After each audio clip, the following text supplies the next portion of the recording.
Okay then guys, I decided to go on the West Somerset Railway. Here are the steps up from the road and the tiny car park. I'm surprised if this station used to make any money because it's pretty much in the middle of nowhere. Washford Station is fairly nice with a small little waiting room.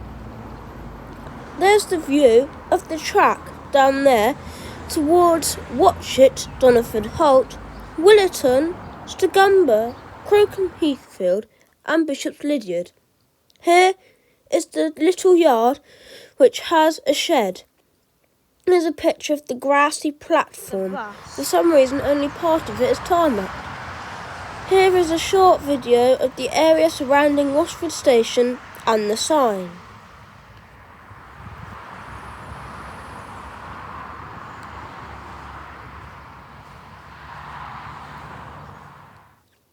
Here is a picture of the sign, hid away. I've never noticed this, which is a bit odd.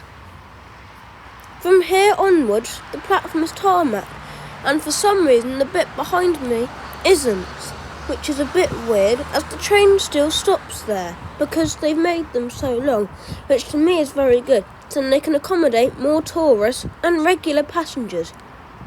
They might get some regular passengers amongst the thousands of tourists that use the West Somerset Railway. Did you also know that the West Somerset Railway is the longest preserved steam railway / heritage railway in the entire United Kingdom? That's quite something. Here is a picture of me and Dad. Dad looks like a buffoon here. Here is a video of our steam train approaching Washford Station. This train has came from Bishop's Lydeard and is due in at Washford at 11:09. This train was a Great Western Railway train from the original company, not the modern day company, which does not have any steam engines because it's a modern day train company. Unless there's rail tours, you won't really find a steam engine on the mainline network, at least in Britain. I have a model of a train just like this, however, I'm not sure if this one has a nameplate. My model has a nameplate and it's called Taunton Castle, which is pretty cool because I live near Taunton. As you just saw, it does have a nameplate, however, I did not see it. Here are the coaches, which are in cream and maroon / cream and brown. These are the usual coaches that used to operate. There also were red carriages with yellow stripes, where the black stripe is on these coaches, although these carriages don't run that often. As you can see, there's a cream and brown carriage next to the carriage I'm getting in, which is a cream and maroon, or cream and red, if you will. Mum and Dad said to stay here as we're only going one stop and the carriage is fairly busy, as you just saw from that little clip.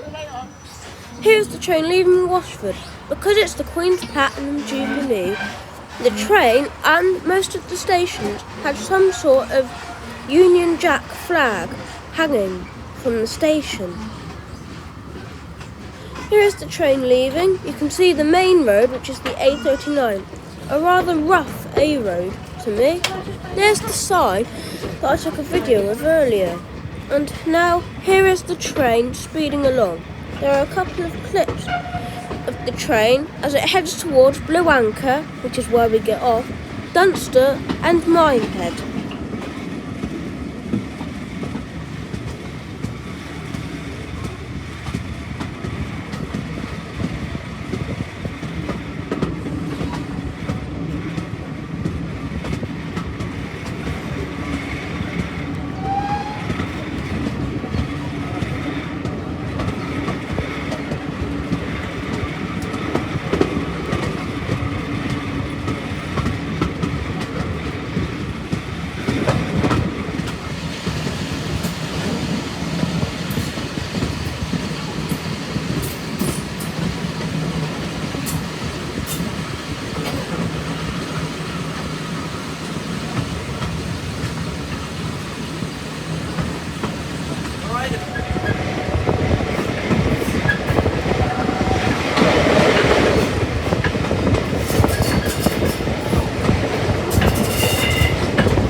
got them?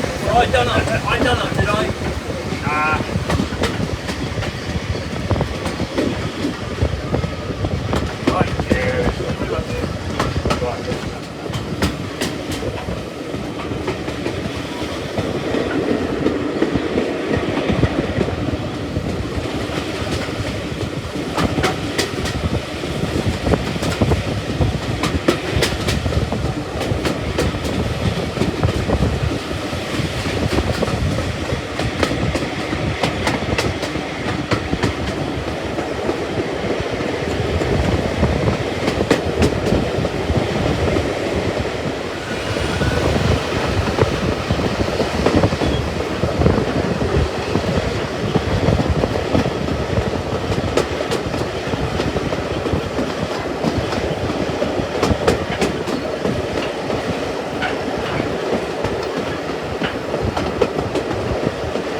Okay, now we are approaching Blue Anchor Station. I wonder why the Victorians put the station here, as there was nothing there and there pretty much didn't anything apart from a few houses and a big holiday camp resort, which has a camping site, a static caravan site and a pub called the Smuggler's Inn.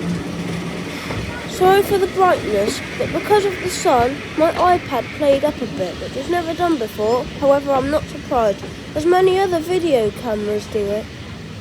Here is the platform of Blue Anchor Station, approximately westbound towards Dunster and Minehead. Sorry for the pause here, however, I couldn't see the switch to open the door, so I let Mum do it. I also couldn't see it or push it down that hard because I was holding the iPad at the same time. Here's the platform of Blue Anchor. Not that interesting. However, it does have a nice old gated level crossing, which I think is fairly interesting.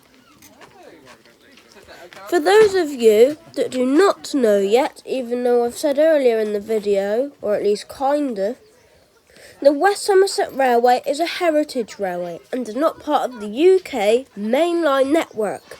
So for my friends, for example, Great Western Railway is part of National Rail, which is the mainline network.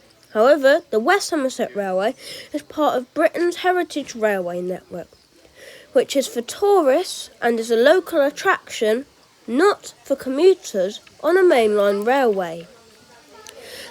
This is the longest railway, which means I'm kind of spoilt with this railway, as there's the East Somerset Railway, near Cranmore, which is near Shepton Mallet and Frome, which is absolutely tiny. However, quite a lot of heritage railways are like that. There are very few which are as long or nearly as long as the West Somerset. Here is the train departing Blue Anchor. It goes over the level crossing, then roughly follows the coast before merging from it and going towards Dunster Station, which is small and is actually smaller than Blue Anchor Station, as Dunster Station is only a single platform. Then on to Minehead, which is a massive station. I don't really like the town that much, however the station gives it a nice railway feel, rather quaint. Or if you're Jeff Marshall, the quaintometer on the West Somerset Railway should be quite high.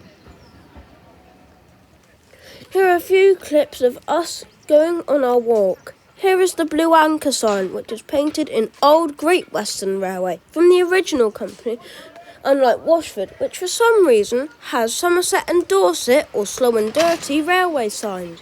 That's a bit odd. It's always been a mystery. It's always been owned by the Somerset and Dorset, not the Great Western Railway. However, it is all now owned by the West Somerset Railway.